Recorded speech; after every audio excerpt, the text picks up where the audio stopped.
Allah laqad jaa rusul rabbina bil haqq wa nudu an tilkumul jannatu urithumuha bima kuntum ta'malun wa ashhadu an la ilaha illallah wahdahu la syarika lah wa ashhadu anna muhammadan abduhu wa rasuluh salawatu rabbi wa salamu alaihi wa ala alihi wa ashabihi wa man sara ala nahjihi wastanna bi sunnatihi ila yaumiddin.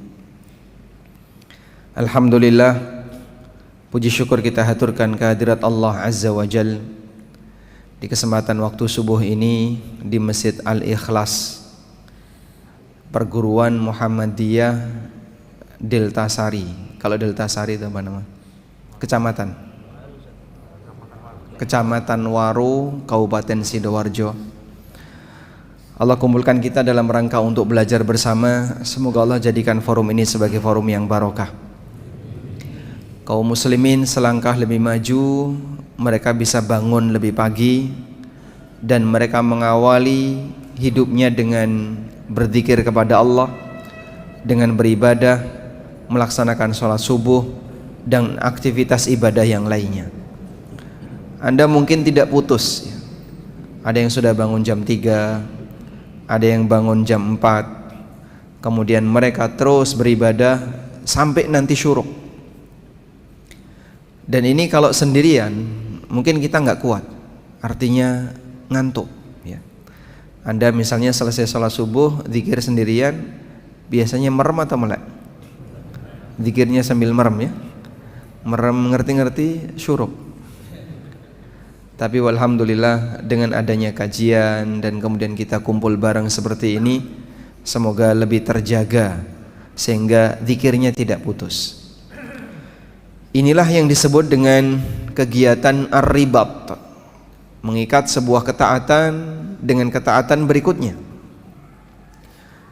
Karena orang ketika selalu dalam keadaan siaga ibadah, tentu saja berbeda suasananya dengan ketika dia tidak siaga ibadah. Walhamdulillah, semoga seperti ini bisa kita rutinkan, terutama belajar di waktu pagi. Salawat dan salam semoga selalu tercurah untuk Nabi Agung Muhammad sallallahu alaihi wasallam. Semoga kita bisa meniru beliau, meniti sunnah-sunnah beliau sampai akhir hayat, dan tidak lupa kita mengucapkan jazakumullah khairan kepada DKM Masjid Al-Ikhlas yang telah memberikan kita kesempatan untuk belajar. Tadi sempat dibacakan, saya SD, SMP, SMA di luar negeri ya, Muhammadiyah semuanya, swasta maksudnya ya. Baru ketika kuliah di dalam negeri. Dan alhamdulillah dengan kemudahan dari Allah Subhanahu wa taala kita bisa selenggarakan beberapa forum ilmiah bersama dengan teman-teman Muhammadiyah. Bagian ini kita mau belajar tentang bagaimana mencari solusi dengan takwa, bagaimana mencari solusi dengan takwa.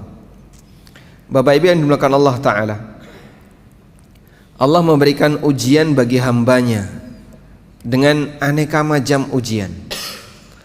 Dan jika kita petakan, maka ujian itu hanya ada dua. Yang pertama ujian takdir, yang kedua ujian syariat. Sebab ketetapan Allah Subhanahu wa ta'ala bagi para hambanya ada dua ini, ketetapan takdir dan ketetapan syariat. Apa itu ketetapan takdir? Semua yang kita alami ketika kita hidup, baik yang kita sukai maupun yang tidak kita sukai. Sehingga mohon maaf saya tanya, ada nggak takdir buruk? Takdir buruk itu ada nggak Pak? Nggak ada. Ada atau tidak? Nggak ada. Semua takdir baik. Atau ada takdir buruk? Ada. Ada yang bilang ada yang bilang tidak ada. Baik.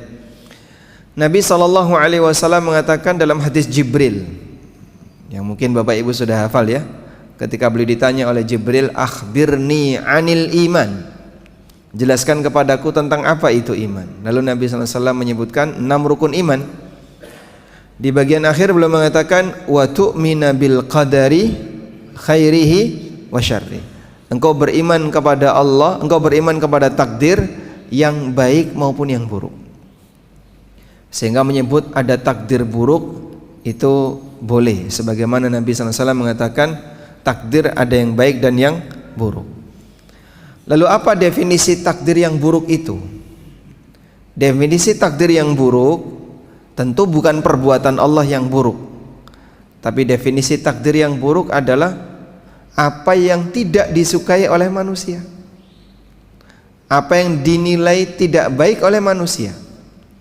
Misalnya sakit, orang mengalami kemiskinan, kecelakaan, dan seterusnya. Pada posisi ini manusia tidak suka, dan itu semuanya ditakdirkan oleh Allah yang wajib untuk kita imani. Tentu saja beriman kepada takdir bukan hanya sebatas saya yakin kalau ini Allah yang menakdirkan, saya yakin kalau ini Allah Ta'ala yang menciptakan. Bukan sebatas itu. Karena kalau sebatas itu, antara muslim dengan non-muslim sama saja. Orang Nasrani juga percaya kalau yang menciptakan ini adalah Allah.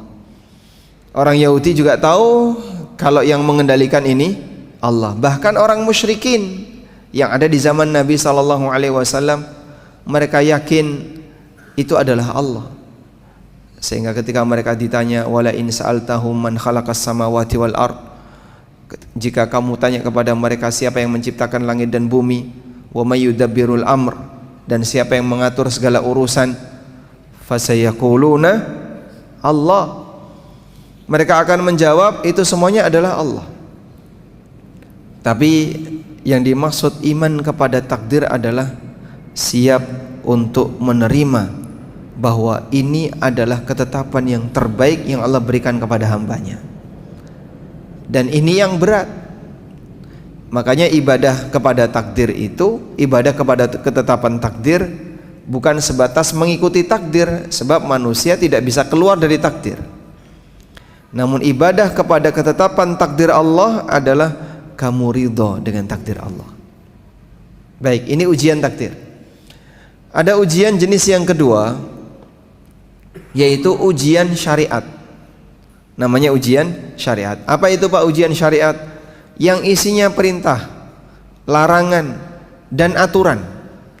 Allah kasih kita perintah, Allah kasih kita larangan, Allah juga berikan aturan kepada kita. Nah, seorang hamba diuji oleh Allah sejauh mana dia mentaati semua perintah, larangan, dan aturan itu.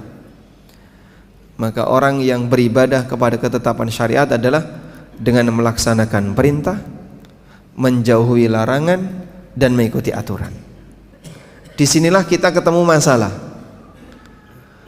Pada posisi orang diberi oleh Allah Subhanahu wa Ta'ala ujian takdir tadi, ada banyak di antara mereka yang gagal di ujian syariat. Dalam arti gimana Pak? Misalnya dia diberi oleh Allah Subhanahu wa Ta'ala ujian sakit, lalu dia nggak kuat. Wah, nek koyong ini sampai kapan? Wes lah ning dukun. Dia ke dukun.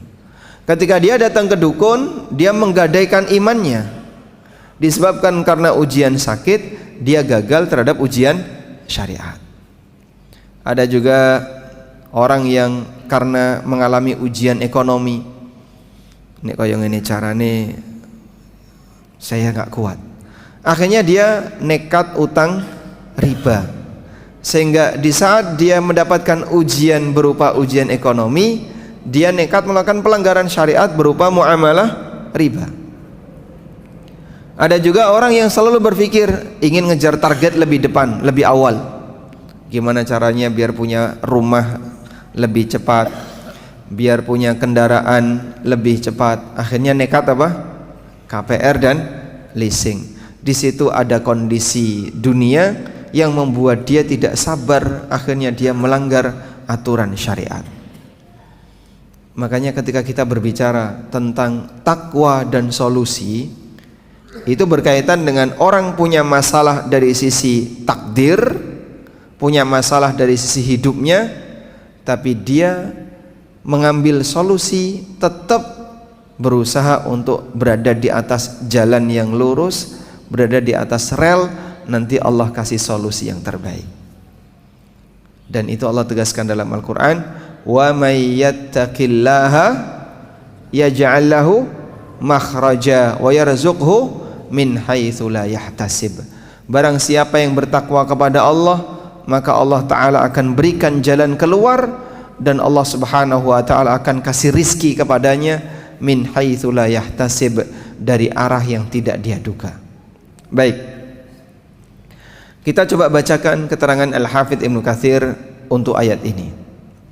Bapak Ibu yang dimuliakan Allah Subhanahu wa Ta'ala, ayat yang menjadi dasar kita dalam kajian ini disebutkan oleh Allah di surat At-Talaq ayat yang kedua, yang sebenarnya dari sisi tekstual ayat ini membahas tentang masalah perceraian.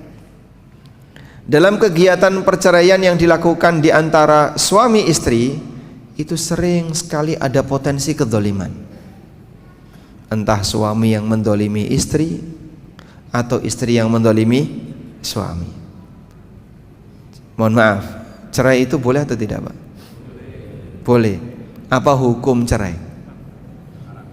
Haram atau makruh atau mubah, sunnah atau wajib?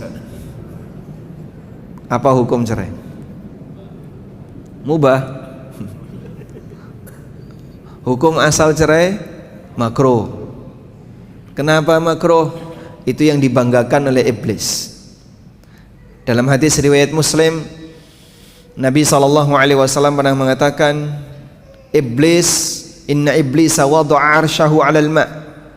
Iblis menaruh istananya, singgasananya di atas air, di atas laut. Fa ba'atha sarayahu, kemudian dia mengirim pasukan-pasukannya untuk menggoda manusia. Lalu mereka datang menghadap untuk lapor.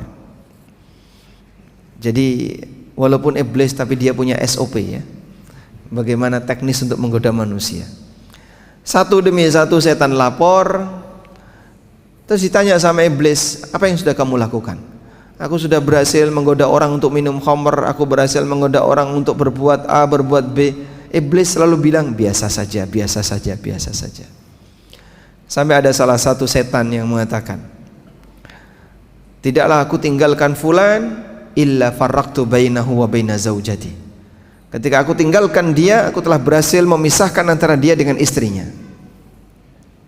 Lalu dia didekatkan ke iblis. Kemudian iblis mengatakan, nikma anta, kau adalah setan berprestasi. Masya Allah, sebaik-baik setan adalah kamu. Nah, jamaah yang dimuliakan Allah, iblis begitu bangga ketika ada di antara pasukannya yang berhasil membuat suami istri bercerai. Walaupun bercerai bukan sesuatu yang haram, bahkan Nabi SAW sendiri pernah melakukannya. Siapa nama wanita yang pernah diceraikan Rasulullah SAW? Di antaranya adalah Hafsah bintu Umar bin Khattab radhiyallahu anhu.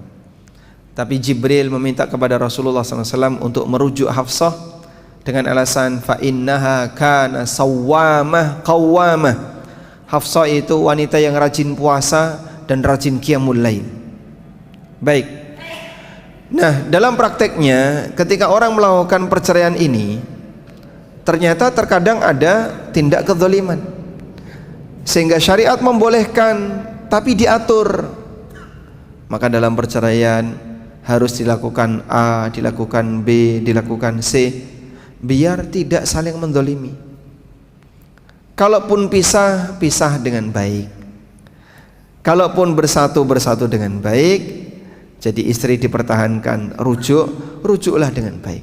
Dan kalaupun cerai, cerailah dengan baik, agar jangan sampai ada sisi kezaliman dalam keluarga.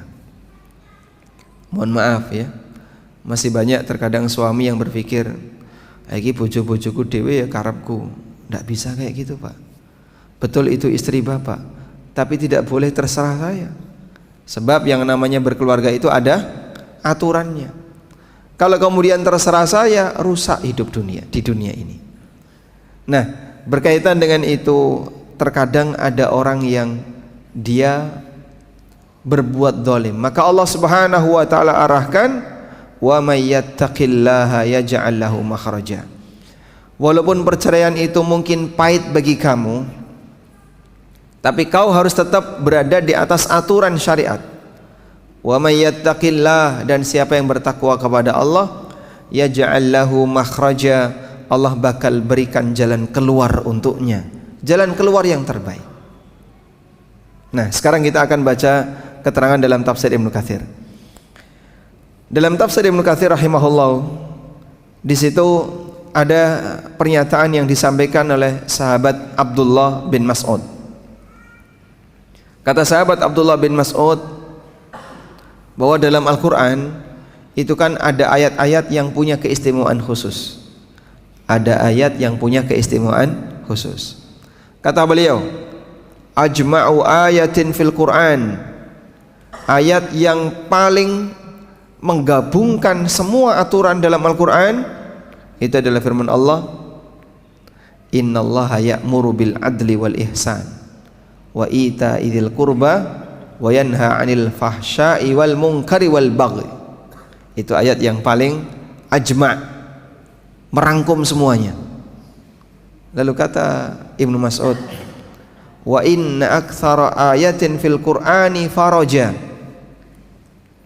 dan ayat yang memberikan jalan keluar paling banyak dalam Al-Quran adalah wa may yattaqillaha yaj'al lahu makhraja. Jadi kalau kamu punya masalah apapun, apa sih solusinya? Solusi semua masalah disebutkan dalam satu ayat ini, wa may yattaqillaha yaj'al lahu makhraja. Barang siapa yang bertakwa kepada Allah, Allah akan berikan jalan keluar yang terbaik baginya. Yang disebut oleh Abdullah bin Mas'ud, wa inna aktsara ayatin fil Qur'ani faraja, ayat yang paling banyak memberikan jalan keluar bagi masalah manusia. Ada satu ayat yang disebut sebagai arja ayatin fil Qur'an, ayat yang memberikan harapan terbesar dalam Al-Quran. Sebutkan ayat apa yang dimaksud. Dapat hadiah. Gimana kalimatnya? Yang disebut sebagai arja ayatin fil Quran, ayat yang memberikan harapan terbesar dalam Al-Quran. Inna ma'al usri yusra. Ada yang lain? Ada yang baik. Sebagian ulama mengatakan arja ayatin fil Quran adalah firman Allah di surat Ad-Duha, wala saufa yu'tika rabbuka fatarda. Rabbmu akan memberikan anugerah kepadamu wahai Muhammad, fatarda, sampai kamu ridho. Dan tidak ada sesuatu yang membuat Nabi SAW ridho selain seluruh umatnya masuk surga. Sehingga ini memberikan harapan terbesar bagi kita.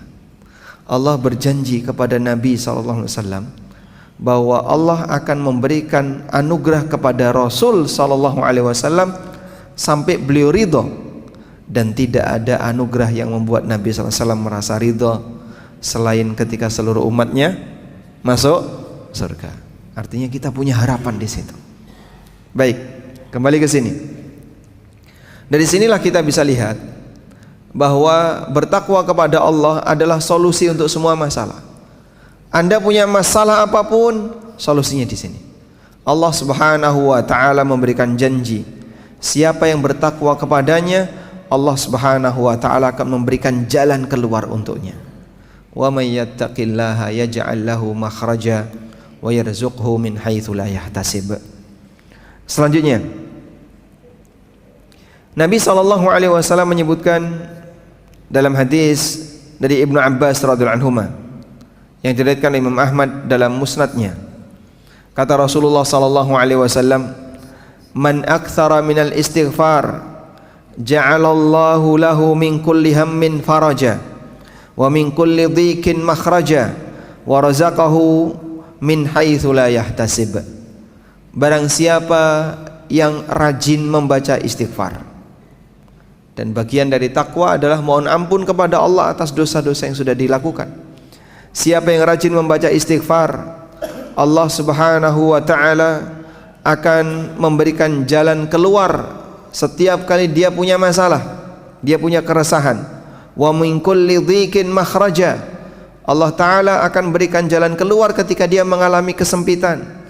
Wa razaqahu min haitsu la yahtasib. Dan Allah berikan rezeki kepadanya dari arah yang tidak dia duga. Dan ini sejalan dengan ayat yang tadi kita baca. Walaupun hadis ini dinilai oleh para ulama, sebagian ulama menilai sebagai hadis bermasalah, namun ini sejalan dengan ayat yang tadi kita baca. Dalam keterangan yang lain bahwa Rasulullah sallallahu alaihi wasallam menjanjikan barang siapa yang dia berusaha untuk taat kepada Allah, taat kepada Rasulnya, Allah Subhanahu wa taala akan berikan jalan yang terbaik. Ketika Nabi sallallahu alaihi wasallam membaca ayat ini, disebutkan dalam hadis dari Abu Dzar radhiyallahu anhu. Ja'ala Rasulullah sallallahu alaihi wasallam, kata Abu Dzar, Rasulullah sallallahu alaihi wasallam yatlu ala hadhil ayah. Nabi sallallahu alaihi wasallam membaca ayat ini. Wa may yattaqillaha yaj'al lahu makhraja wa yarzuqhu min haitsu la yahtasib. Thumma qala, kemudian Nabi SAW bersabda, Ya Aba Dzar, law anna an-nasa kullahum akhadhu biha kafathum.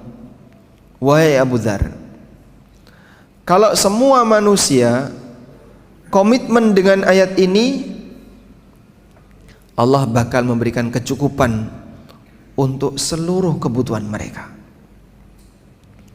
Karena kan sering ya, orang itu dijanjikan dengan amalan-amalan tertentu, lalu dalam amalan itu disebutkan keutamaannya, semua hajatnya akan dicukupi, semua keinginannya akan dikabulkan, semua harapannya akan diwujudkan, dan seterusnya.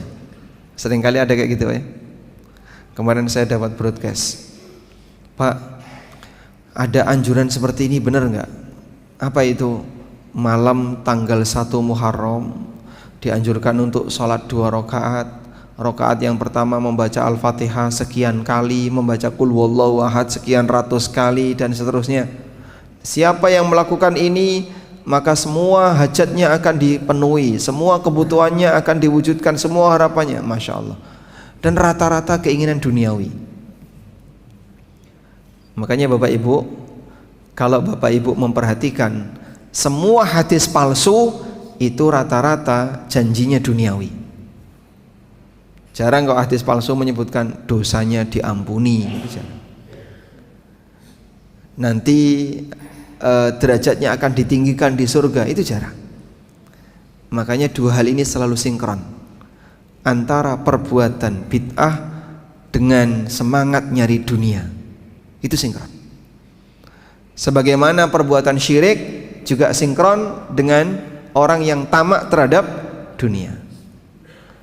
Makanya hampir semua korban syirik di, misalnya di kuburan atau di tempat-tempat keramat, itu yang dicari apa? Yang dicari apa? Dunia. Padahal Nabi SAW arahkan, orang ziarah kubur tujuannya apa? Hah? Ingat mati. Rasulullah SAW mengatakan, Al-ana fazuruha fa innaha tudzakirukumul akhirah. Lakukanlah ziarah kubur, karena ziarah kubur akan mengingatkan kalian terhadap kehidupan akhirat. Maka kalau orang ziarah kubur dengan tujuan biar ingat akhirat, kira-kira ada nggak Pak orang yang ziarah kubur dengan harapan lulus CPNS?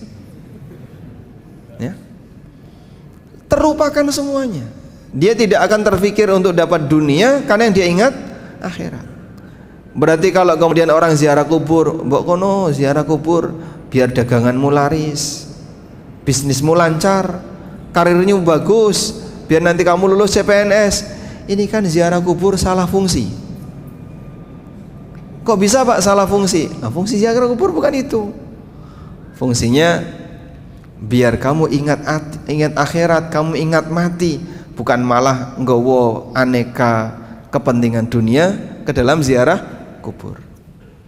Jadi dua ini sinkron. Sampai doa mereka gimana? Ya Rabbana ya Kudus, berikanlah kami fulus warna merah yang alus-alus. Nggih. Pripun Pak, wong tanggane sampean kok ora hafal to? Ini apa-apaan? Di kuburan dia minta uang. Berikanlah kami fulus warna merah sing alus-alus. Dadi sing lecek ra payu. Subhanallah. Dan mereka sebenarnya ibadah-ibadah seperti itu tujuannya satu, pengen sugih dalam pikirannya cuman sugih. Karena yang dia inginkan hanya kehidupan dunia. Dan memang dari dulu sejarah kesyirikan sampai sekarang nuansanya sama, ingin cepat kaya. Sehingga amalia-amalia yang mereka buat juga sama seperti itu. Setiap kali saya mendapatkan aneka hadis palsu, itu pasti keutamaannya rezekinya lancar, apapun harapannya dikabulkan, punya keinginan apapun nanti akan dipenuhi. Kok satu warna? Ini satu warna. Makanya Bapak Ibu, dakwah tauhid dan sunnah seperti yang disongsong oleh Muhammadiyah ya, mengajarkan manusia kepada tauhid, itu impian terbesarnya surga. Sehingga ketika kita membaca hadis-hadis yang isinya fadhail a'mal, itu kan fadhail amal akhirat, diampuni dosanya. Contohnya misalnya puasa Asyura, apa keutamaannya? Ya, wa shaumu yaumi Asyura, kata Nabi SAW, ahtasibu 'ala Allahi ayyukaffira sanatal madiyah. Untuk puasa Asyura aku berharap kepada Allah semoga bisa menjadi kafarah untuk dosa-dosa setahun di masa silam. Jadi janjinya adalah janji ampunan dosa, janji surga, janji ini, janji ini. Demikianlah amal yang sesuai dengan sunnah Nabi SAW. Oleh karena itu kita mengedepankan semangat takwa, dan tujuan tertinggi takwa adalah bagaimana kau bisa selamat ketika menghadap Allah Subhanahu wa taala. Tapi kalau amalan-amalan yang tidak ada dalilnya, rata-rata hanya fungsinya apa?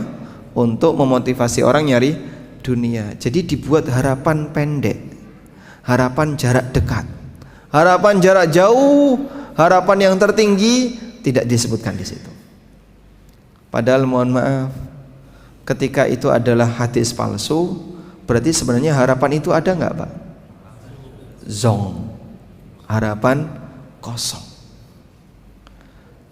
Sampai pun orang musyrikin itu juga punya harapan.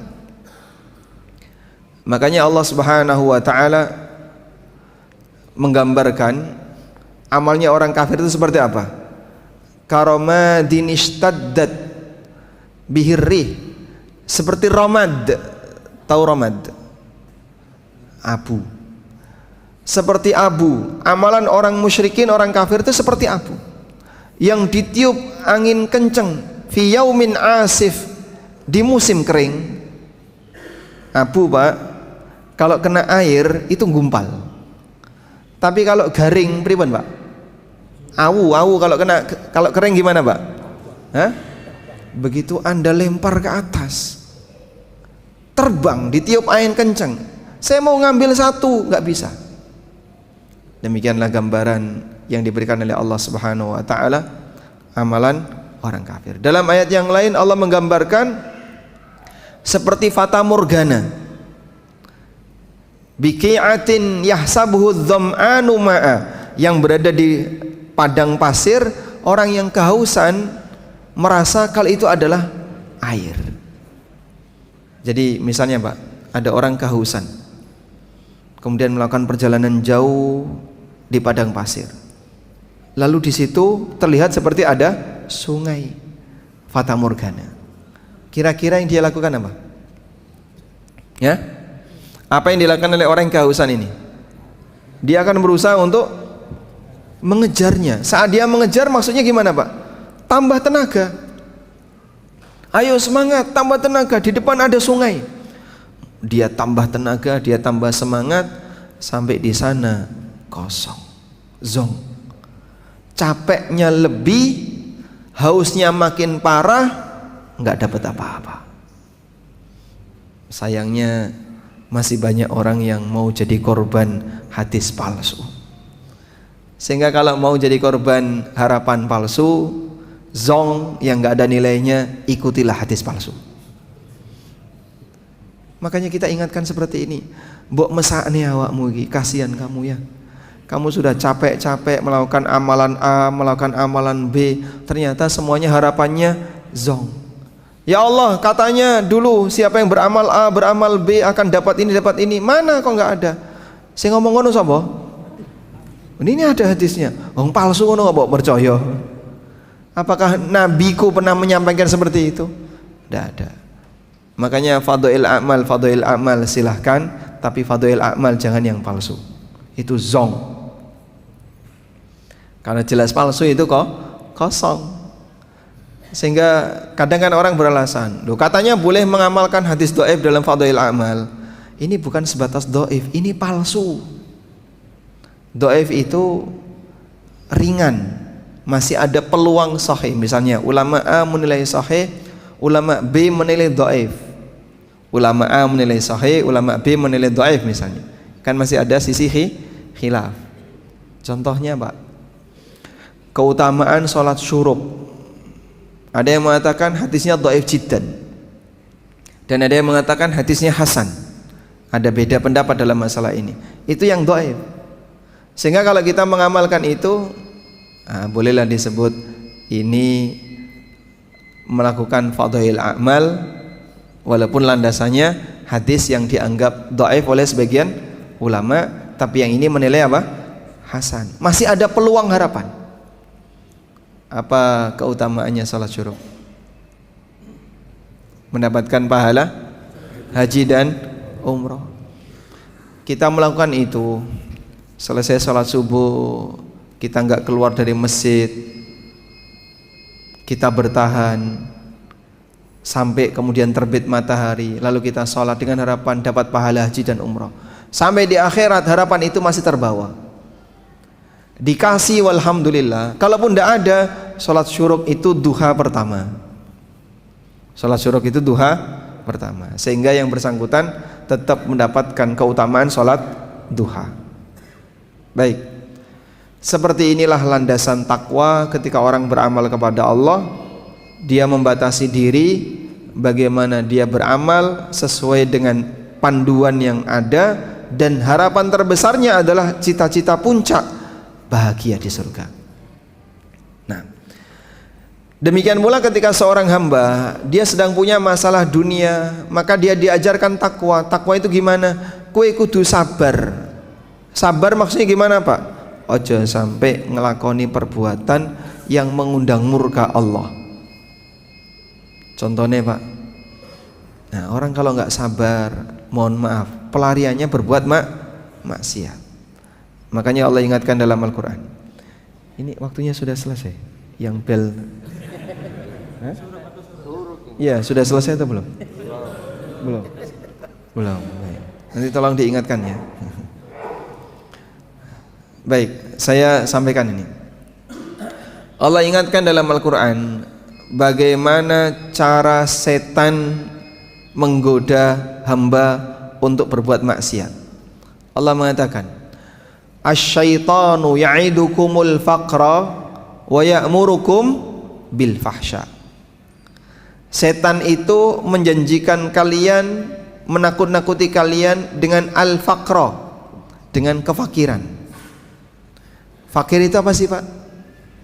Fakir itu artinya butuh. Al-faqru sama dengan al-hajah. Al-faqru sama dengan apa? Al-hajah. Maka fakir itu sama dengan butuh. Sehingga orang yang fakir itu orang yang selalu merasa butuh. Wes sugih tapi kok sek gelem sek doyan duwite wong liya, itu hakikatnya apa? Fakir. Kowe iki pejabat, gajimu gede, tapi duwite wong kok sek pok cukup.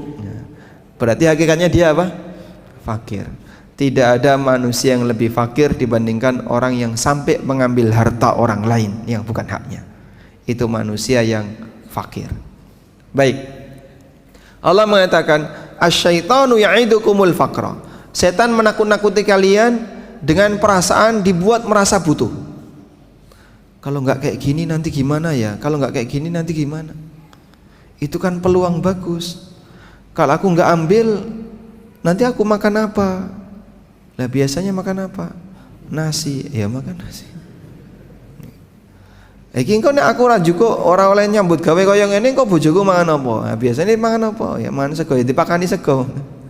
Baik. Tapi banyak orang yang ditakuti setan seperti itu. Sehingga dia merasa ketakutan dengan suasana butuh-butuh tadi. Kalau manusia sudah pada posisi ketakutan, gampang digoda setan untuk berbuat al-fahsya wa ya'murukum bil fahsya.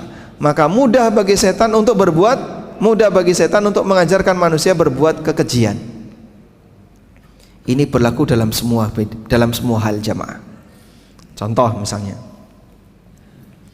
kayak tadi ya, butuh rumah. Mas, kalau tak ukur mas ya, antara gaji saya dengan kenaikan harga tanah itu kok tidak linier. Gajiku ya munda, tapi grafiknya ngisor terus. Tapi harga tanah munda, grafiknya naik drastis. Lah, tabungan ini kalau disuruh ngejar itu, kita ranyanda. Kayaknya kok nggak sanggup ini. Terus gimana? Ya, kapan kita punya rumah kalau nggak KPR? Akhirnya dia dibuat ketakutan-ketakutan seperti itu. Setan gampang saja membisikkan, ayo kono KPR, kowe iki kapan duwe omah, kancamu wis do duwe omah, wis sesuatuku lemah, nggih. Ana sing jago lurah, lho. Makanya kapan kamu kalau tidak segera KPR bisa punya rumah? Akhirnya dia apa? Nekat KPR dengan cara riba. Yang lain misalnya, kowe iki nek mulai cobalah jadi anak yang membanggakan orang tua. Maksudnya gimana? Ya mulai nggawa mobil ngono lho, nggawa motor. Kancamu nek mulai wis do nggawa mobil, kowe mulai mongko danan. Sepeda motor, nggih. Akhirnya dia dipanas-panasi seperti itu, muncul dalam hatinya. Oh iya ya, biar orang tua saya bangga. Kemudian dia apa, Pak? Leasing kendaraan. Belum waktunya, tapi dia kejar. Belum waktunya dia kejar. Itulah penyakit istibto. Pingin cepat sukses sebelum waktunya. Nah, ketika dia merasa bahwasanya dia sudah memiliki ini, padahal semua itu hasil utang semuanya. Omai utang, kendaraane utang, perhiasane utang, perabotane melu utang. Masya Allah. Seisi rumah isinya rumah berhias utang, riba. Masya Allah. Dari mana itu? Dari godaan setan tadi. Dia dibuat takut dulu. Setelah dia dalam posisi merasa takut, akhirnya mudah bagi setan untuk memberikan solusi.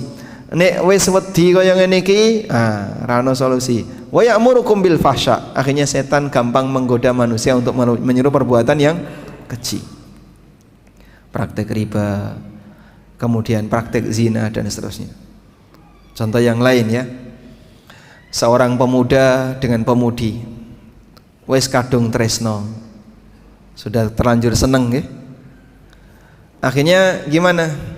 Sing lanang wedi rabi, takut rabi. Engko nek aku nikah kita nggak sanggup menafkahi keluarga. Wong saiki urip dhewe mangan golek masjid. Nggih, Pak.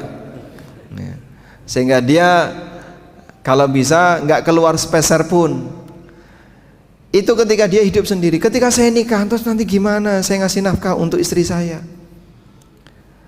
Yang perempuan juga sama. Yang perempuan takut. Awas lo ya, kalau nanti kamu nikah, kamu ini masih muda, nikmati dulu masa mudamu, yang happy dulu. Belum tentu suamimu bisa membahagiakan kamu dibandingkan orang tuamu.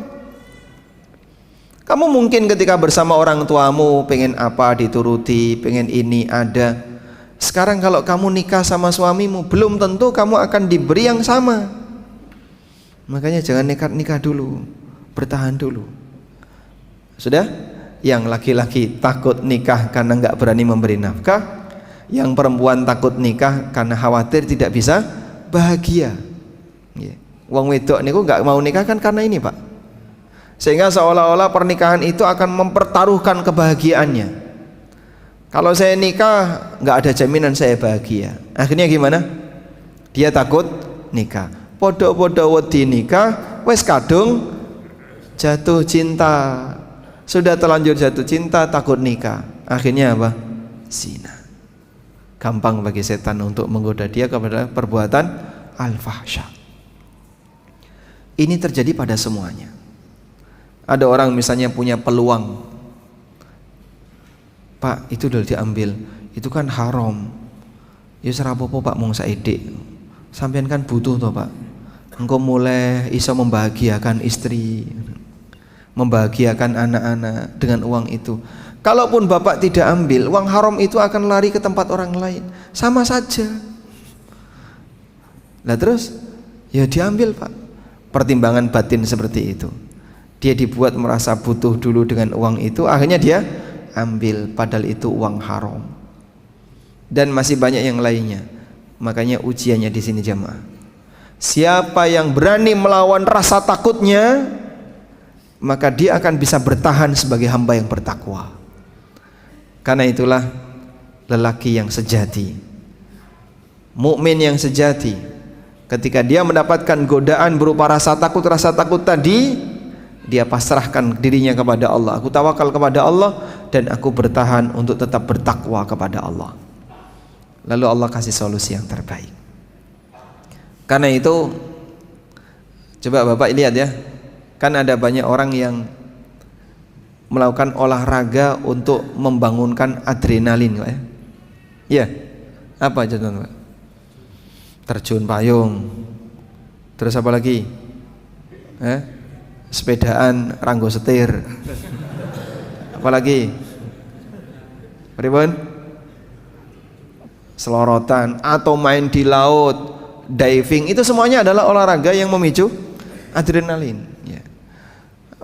Bagi mereka yang merasa aku nggak takut, dia akan berusaha untuk mencari olahraga yang memicu adrenalin. Ngata nih Pak, orang senang dengan itu. Saya nggak takut, saya siap untuk menghadapi resiko. Loh, dia nggak takut seperti ini, coba dikasih tantangan. Ini nggak boleh loh ya. Nah nanti kalau ini nggak boleh gimana hidup saya? Loh, nyatanya kok ya wedi ngono kok. Sehingga banyak orang yang takut menghadapi realita kehidupan, ketika dia diperintahkan untuk ikut syariat, gemeteran. Berarti sebenarnya dia manusia yang tidak punya nyali. Maka manusia pemberani yang sejatinya adalah mereka yang bertakwa. Manusia pemberani yang sejatinya adalah mereka yang bertakwa. Hidupmu adalah tantangan kamu, ujian bagi kamu, dan kamu dituntut untuk jadi orang yang bertakwa. Siapa yang siap bertakwa, itulah pemberani yang sejatinya. Wallahu a'lam wa sallallahu ala nabiyyina Muhammadin wa ala alihi wa sahbihi wasallam. Sampai jam berapa kita? Sampai jam 6 ya. Baik, kurang lebih ada waktu 10 menit. Barangkali jamaah ada yang mau menyampaikan sesuatu, kami persilakan. Tidak ada? Walhamdulillah.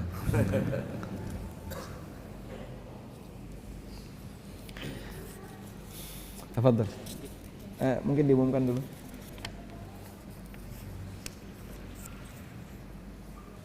Mungkin ada yang mencatat untuk pertanyaan, bisa dititipkan ke kami. Tanya langsung Ustaz, boleh. Ini Tanya langsung boleh Ustaz. Tafadhol. Ini kembali ke panitia, Pak.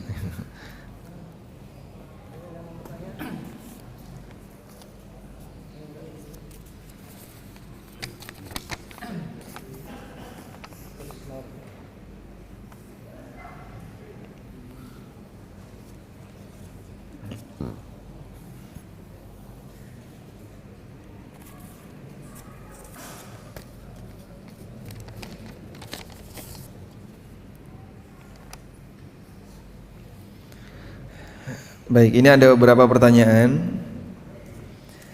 Semoga nanti bisa menambah. Jadi dari pertanyaan terkadang bisa menambah wawasannya. Mana yang lebih bahagia, sebagai single parent dengan bisnis lancar, atau suami istri kondisi pas-pasan?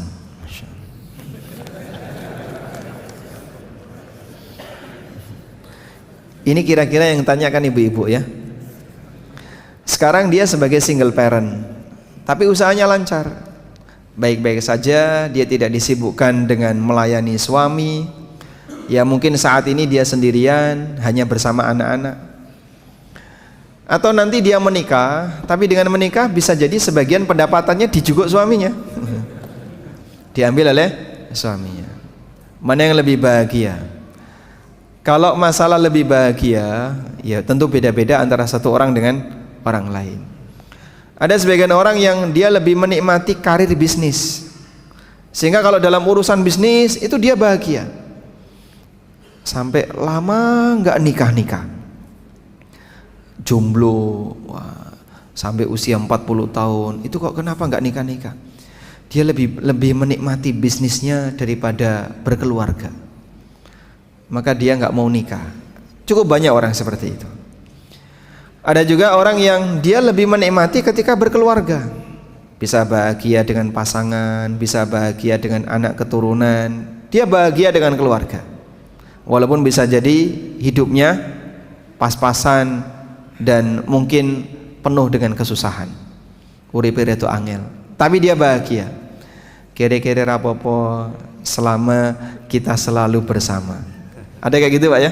Insyaallah kita akan nikmati kebahagiaan dalam kemiskinan. Orang no ceritanya kaya ngono Mas. Itu hanya ada dalam puisi ya. Baik. Cuma dalam masalah ini ya, ketika orang misalnya lebih memilih, saya pengen punya pasangan agar hidup ini lebih terjaga dari masalah syahwat, terjaga dari masalah pelanggaran karena syahwat. Insya Allah mudah-mudahan dia bisa lebih bertakwa. Tapi berbeda nuansa antara laki dan perempuan ya. Kalau laki-laki godaan syahwatnya itu lebih dominan, sebab indera laki-laki itu memicu syahwat lebih besar dibandingkan indera perempuan. Bahasa lainnya gini ya, wong lanang nek nyawang wong wedok itu jadi pemicu syahwat lebih kuat, tapi wong wedok nyawa wong lanang mungkin dia lebih bisa menjaga dirinya. Allah berikan rasa malu pada dirinya. Baik. Namun jamaah, dalam situasi itu, ketika Anda merasa dengan hidup berkeluarga saya bisa lebih bahagia, nanti dibuat perjanjian nikah dengan seorang lelaki ya. Terus dibuat perjanjian, aku mau nikah tapi dengan syarat diizinkan untuk tetap bekerja dan kamu tidak boleh mengambil hasilnya. Nah gitu. Yang memberi nafkah itu siapa? Bukan istri. Yang beri nafkah adalah suami. Sehingga boleh nggak istri minta kepada suaminya, kamu tidak boleh mengambil hartaku? Boleh? Boleh. Makanya jamaah ya, harta istri bukan harta suami. Tapi kalau harta suami adalah harta bukan juga ya. Apakah harta suami adalah harta istri? Sebentar, saya tanya ke ibu-ibu. Apakah harta suami adalah harta istri? Oh. Rungokno Pak ya. Para istri Anda ijma bahwa harta suami adalah harta istri. Tapi ini kaidah yang salah. Yang benar gimana? Harta suami adalah harta suami, harta istri adalah harta istri. Istri berhak dari harta suami hanya senilai kewajiban nafkah. Lebih dari itu bukan harta istri. Alhamdulillah, insyaallah. Alhamdulillah kurang seru Pak. Ya. Ini ada yang tanya tentang Dajjal. Siapa orang tuanya Dajjal? Saya juga nggak tahu Pak. Masalahnya dulu waktu lahir diakikahi atau tidak nggak ngerti kita. Tapi Dajjal itu manusia. Dajjal itu manusia, dia Bani Adam. Dan Allah kuasa untuk menciptakan Bani Adam dengan kondisi yang beragam. Ya'juj dan Ma'juj itu gimana sih Pak? Katanya dia Bani Adam. Iya, dia Bani Adam. Lho apa iso urip Pak? Di dalam tembok, di balik tembok yang tidak kena sinar matahari, di dalam gua. Dan mereka bisa berkembang dalam waktu yang lama, beranak pinak, jumlahnya banyak sekali.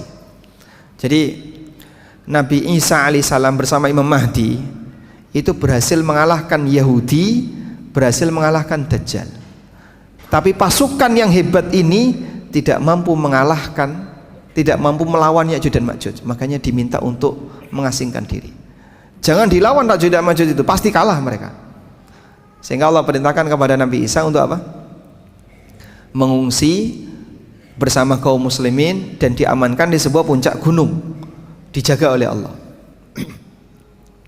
Ya'juj dan Ma'juj baru dikeluarkan oleh Allah setelah itu dalam jumlah yang sangat banyak, sehingga pasukan yang berhasil mengalahkan Yahudi yang sekarang jadi PR sedunia, semua muslim sedunia melawan Yahudi nggak berhasil, besok akan dikalahkan oleh pasukannya Nabi Isa bersama Imam Mahdi. Itu tidak mampu untuk melawan Ya'juj dan Ma'juj. Nah terus gimana itu Pak Ya'juj dan Ma'juj? Wallahu alam. Biarkan hal yang gaib jadi hal yang gaib, jenengan ra usah kepo. Karena kepo seperti ini dilarang. Sebab mustahil orang bisa membongkar dan mengetahuinya. Apa kendaraan yang ditumpangi Dajjal untuk keliling dunia? Pripun lain jawab nih Pak? Ya. Intinya dia diberi kemampuan, punya kemampuan bergerak secepat air hujan yang ditiup angin. Kecepatan Dajjal yang disebutkan dalam hadis dari An-Nawas bin Sam'an itu seperti air hujan yang ditiup angin. Takdir tidak dapat berubah. Hubungannya dengan Allah tidak mengubah nasib satu kaum jika kaum tidak mengubahnya. Baik.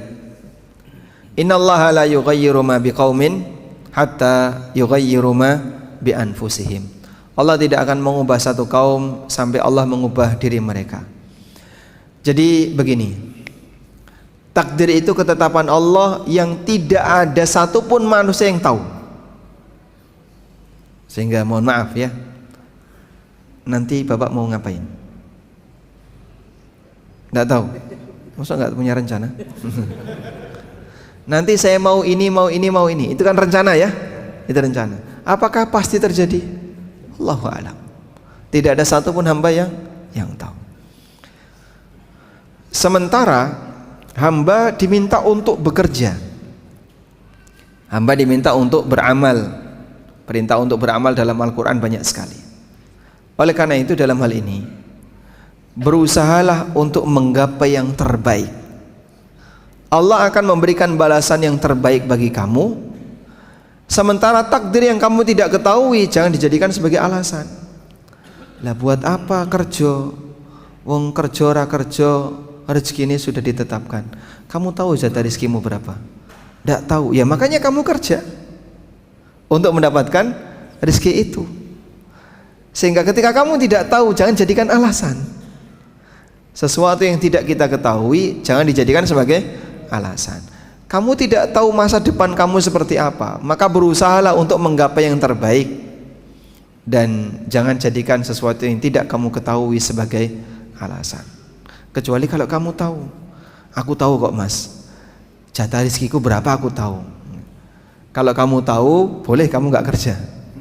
Tapi kalau kamu nggak tahu sesuatu yang tidak kamu ketahui, jangan dijadikan sebagai alasan. Dan tidak ada orang yang tahu tentang berapa jatah takdirnya, berapa jatah rezekinya, demikian pula takdir hidupnya. Oleh karena itu lakukan yang terbaik untuk menggapai yang terbaik. Wallahu a'lam. Sudah selesai? Lagi. Nah. Doa ortu kepada anaknya adalah mustajab. Saya kadang-kadang minta bantu doa ortu saat mengalami kesulitan hidup. Dan terkadang juga saya tidak minta doa ortu dengan pertimbangan agar ortu tidak ikut memikirkan kesulitan saya. Mohon nasihatnya, apakah saya tidak perlu minta doa ortu dengan pertimbangan tersebut? Mungkin boleh saya bagi jadi dua ya. Ada harapan, ada masalah. Ya? Kalau Anda punya harapan, silahkan minta doa ke ortu. Ma, ini mau ada proyek, ya. Tolong dongakno muga-muga berhasil. Nah itu ada harapan. Sudah? Ortu tidak akan kepikiran dengan adanya harapan itu, sehingga beliau bahkan bisa jadi bangga. Alhamdulillah ono proyek, alhamdulillah rezeki anakku ada yang baru, dan seterusnya. Terus dibantu dengan doa ortu. Yang kedua masalah, misalnya Anda mengalami kerugian bisnis, atau Anda mengalami apalagi tekanan dari orang lain, resiko A, resiko B. Nah untuk bagian ini saya sarankan tidak perlu cerita ke orang tua. Dah? Ketika Anda cerita ke orang tua, Anda berbagi kesedihan dengan mereka, sehingga orang tua ikut kepikiran. Maka daripada orang tua ikut kepikiran dan itu pun belum tentu masalah Anda selesai, lebih baik Anda tahan masalah itu hanya untuk diri Anda saja, tidak perlu Anda ceritakan ke orang lain. Silakan mengadu kepada Allah. Biarkan ortu tetap tenang dengan kondisi mereka. Nah, makanya kadang orang yang gampang curhat itu dia adalah orang yang gampang membuat sedih orang lain. Suami, Bapak ya, suami nyambut gawe di kantor punya masalah, pulang dia sampai rumah ketemu istrinya, cerita enggak? Tidak, dia diam saja, senyum ketemu istrinya. Kau tidak perlu tahu masalahku, yang penting kau bisa senyum ketika melihat uangku. Masya Allah. Leres Pak ya? Tapi istri misalnya dia punya masalah dengan tetangga, dia punya masalah dengan keluarganya, sampai ketemu suaminya, cerita nggak dia? Cerita. Akhirnya suaminya ikut sedih, sehingga suami punya masalah di tempat kerja, ditambahi masalah rumah tangga, ditambahi lagi masalah tetangga. Gara-gara istrinya cerita. Betul Pak, kayak gitu Pak. Nggih. Bojone sampean nggih ngoten niku Pak. Sabar Pak. Hah? Kalau disuruh cerita, siapa yang disuruh cerita? Suaminya disuruh cerita. Cerita yang bahagia saja. Mah, bahagia saya mah. Kenapa? Saya tadi di kantor ketemu siapa? Wah, itu sing sedih bojone nggih. Sing lanang seneng, sing wedok senep. Wallahu alam. Nah. Cukup Ustaz? Ada lagi? Ini panjang-panjang nih. Sudah ini ya. Monggo. Ada suami istri yang kehidupannya harmonis. Suatu ketika suaminya menikah lagi tanpa diketahui istri, dengan tujuan perjuangan menebar agama Islam. Kok menyebarkan, kok nikah toh? Hubungannya apa ini? Oh gitu, menikahi mu'alaf. Sang suami sangat menyayangi dan mencintai istri dan tidak mau menyakiti istri. Bagaimana hukumnya pernikahan tersebut tanpa diketahui oleh istri yang pertama? Baik. Menikah lagi itu tidak disyaratkan harus minta izin. Suami nikah lagi itu tidak harus minta izin. Catat Pak, catat.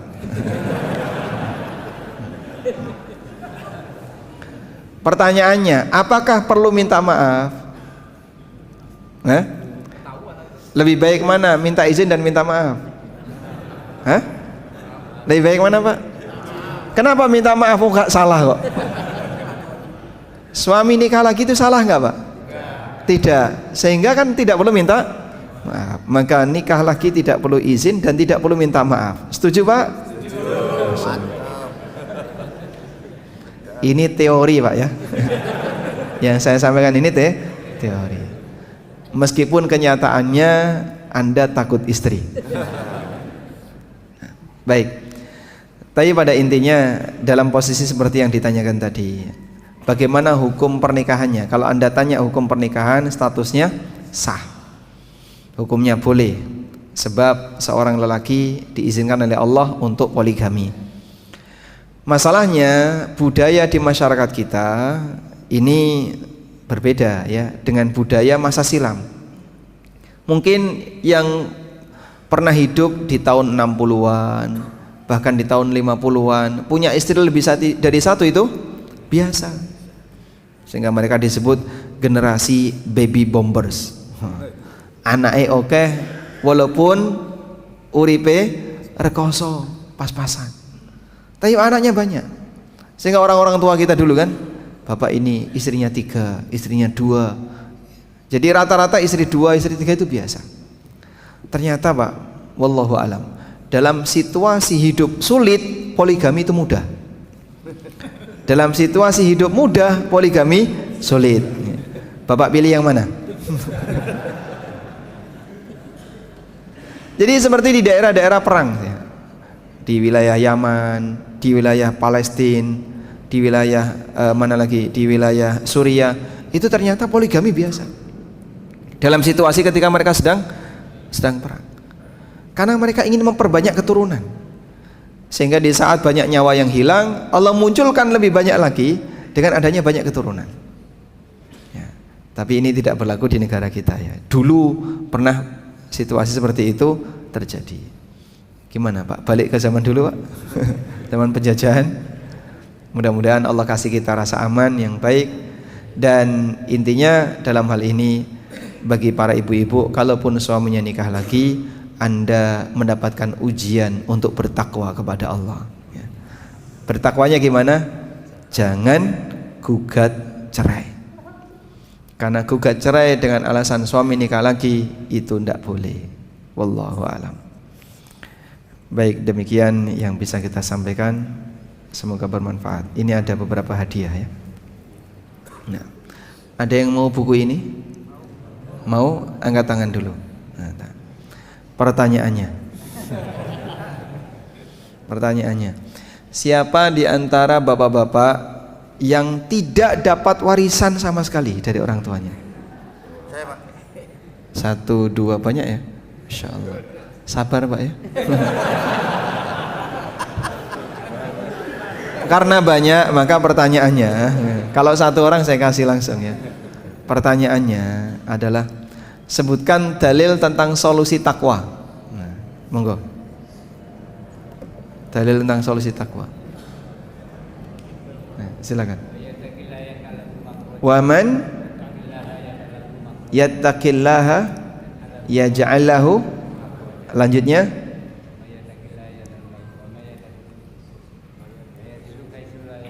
wa yarzuqhu min haitsu la yahtasib. Tadi enggak dapat warisan. Masya Allah. Nah, ini sebagai pengganti warisannya. Nah, lanjut ya. Coba jamaah yang saya kasih mana ya? Ini nih. ASN. Ada ASN? Warawani ngaku. Hah? ASN 1, 2 ya. Ada 2 ASN? Ada berapa? Cuman 2, Masya Allah. Pengusaha semua ini ya. Baik, dari 2 ASN ini yang anaknya paling banyak mana? Berapa? 2 juga. Pinten Pak? 3 dapat hadiah. Masya Allah. Sampean kalah jumlah. Berikutnya. Yang dari paling jauh, Kepanjen, pundi? Lamongan. Kesini untuk kajian atau tinggal di sini? Lamongannya pundi? Karanggeneng. Kepanjen dengan Karanggeneng jauh Kepanjen ya? Kepanjen. Ada lagi yang lebih jauh dari Kepanjen? Tidak ada. Ini. Hah? Buku yang lain? Buat yang lain. Oh baik, yang dari Karanggeneng dapat. Lanjut ya. Buku ilmu waris, insya Allah nanti ada workshop waris planning ya. Membahas buku ini bagaimana cara yang tepat merencanakan warisan. Pertanyaannya, ibu-ibu bisa jawab nggak? Bisa. Pakai apa kalian jawab? Nah, atau nanti angkat tangan saja, biar nanti panitia yang menentukan ya. Pertanyaannya gampang untuk ibu-ibu. Siapa di antara ibu-ibu yang anaknya paling banyak?